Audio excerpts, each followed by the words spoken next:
Hello viewers, welcome to பிரிஸ் life channel. இந்த வீடியோவில் என்ன பார்க்க போகிறோன்னா, திணை அரிசி வச்சு கிச்சடி ரெசிபி ரொம்ப சிம்பிளாக குயிக்காக செஞ்சிடலாம். இந்த திணை அரிசியில் உணவு எடுத்துக்கிறது மூலமாக நமக்கு அதிகமான கால்சியம், புரதம் இதெல்லாம் கிடைக்கிது. சுகரும் கண்ட்ரோல் ஆகும். உடலுக்கு ரொம்பவும் நன்மை அளிக்கக்கூடியது. இந்த ஃபாக்ஸ்டைல் மில்லட் ரைஸில் நம்ம வெரைட்டிஸில் நிறைய செய்யலாம். பொங்கல் செய்யலாம், கிச்சடி, உப்புமா மாதிரி செய்யலாம், ரைஸாகவும் எடுத்துக்கலாம். இப்போ இது எப்படி செய்து பார்க்கலாம் வாங்க. இதை நல்லா கழுவணும். ஒரு 5 to 6 டைம்ஸ் கழுவணும். அதில் மண் மாதிரி நல்லா அழுக்குங்க வரும். நல்லா நான் கூட சேர்ந்து ஒரு கப்பு திணை அரிசிக்கு அரை கப்பு துவரம்பருப்பு சேர்த்து 1 மணி நேரம் ஊற வச்சுருக்கேன். நல்லா கழுவிடணும். நல்லா 5 to 6 டைம்ஸ் கழுவி ஃபில்டரில் வடிகட்டி எடுத்து நல்ல தண்ணி ஊற்றி ஊற வச்சுருக்கேன். இப்போ இதுக்கு தேவையான இன்க்ரீடியன்ஸாக ரெடி பண்ணியாச்சு. ஃபஸ்ட் ஸ்டவ் ஆன் பண்ணிவிட்டு குக்கர் வச்சுட்டு ஹை ஃப்ளேமில் வச்சுருக்கேன். கொஞ்சமாக நெய் சேர்த்துப்போம். இது ஒரு 2 ஸ்பூனுக்கு இருக்கும் அளவு.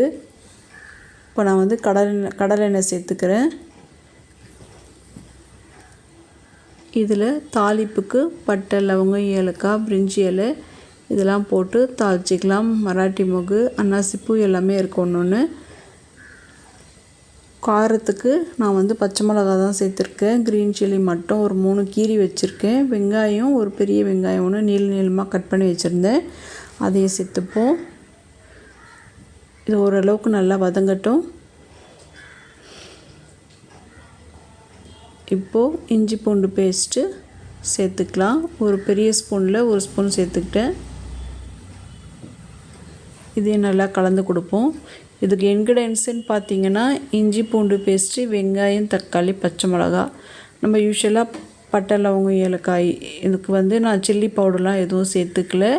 காரம் வேணும்னு விருப்பப்படுறவங்க வேணும்னா சில்லி பவுடர் சேர்த்துக்கலாம். நான் சேர்க்கலை. இது இப்படியே நல்லாயிருக்கும் சாப்பிட்றதுக்கு. தக்காளி ஒரு 3 தக்காளி எடுத்துக்கிட்டேன். ஒரு பெரிய வெங்காயம், 3 தக்காளி. இதுக்கு கொஞ்சம் வதங்கிறதுக்கு கொஞ்சமாக சால்ட்டு சேர்த்துக்கிறேன். கொஞ்சம் மஞ்சள் பொடி சேர்த்துப்போம். இதுக்கு புளிப்புக்குன்னு பார்த்திங்கன்னா இந்த தக்காளி தான். வேறு எதுவும் லெமன், லைம் அது மாதிரிலாம் எதுவும் தேவை கிடையாது.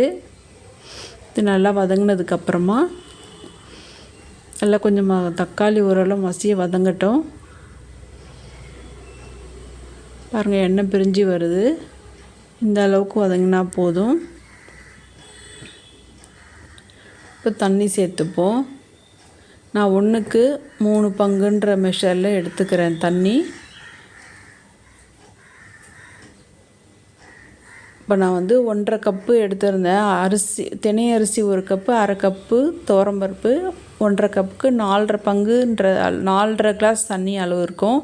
இப்போ சால்ட்டு முன்னாடி வதங்கும் போது போட்டிருந்தேன். இன்னும் சால்ட் செக் பண்ணிவிட்டு இன்னும் கொஞ்சம் தேவையான சால்ட்டு போட்டுட்டு இப்போ 1 மணி நேரம் ஊற வச்சுருந்து இந்த திணை அரிசி துவரம்பருப்பை இதில் போட்டுக்கலாம்.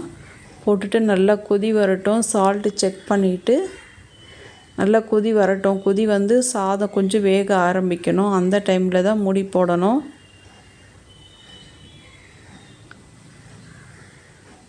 மூடி போட்டு விசில் போட்டு ஹை ஃப்ளேமில் வச்சு ஃபஸ்ட்டு ஒரு விசில் வரணும்.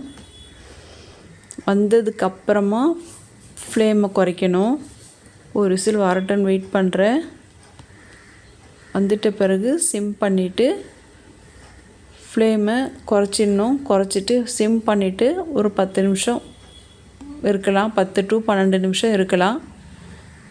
அதுக்கப்புறம் ஸ்டவ் ஆஃப் பண்ணிட்டு ஸ்டீம் ரிலீஸ் ஆனதை ஓப்பன் பண்ணி பார்க்கலாம். இது குழைவான கன்சிஸ்டன்சியில் தாங்க இருக்கும். இப்படி சாப்பிடும் போது செம்ம டேஸ்ட்டாக இருக்கும். இதுக்கு மேலே இறக்கும் போது கொஞ்சமாக நெய் சேர்த்துட்டு கொத்தமல்லி தூவிட்டு கலந்து சர்வ் பண்ணலாம். இதுக்கு சைட் டிஷ் எதுவுமே தேவை இருக்காது. நீங்கள் விருப்பப்பட்டீங்கன்னா இதுக்கு கூட நீங்கள் வத்தல் இல்லைன்னா ஏதாவது வெஜிடேபிள்ஸு அந்த மாதிரி எது வேணால் வச்சுக்கலாம். அப்படியே சாப்பிட்லாம் சுட சுட.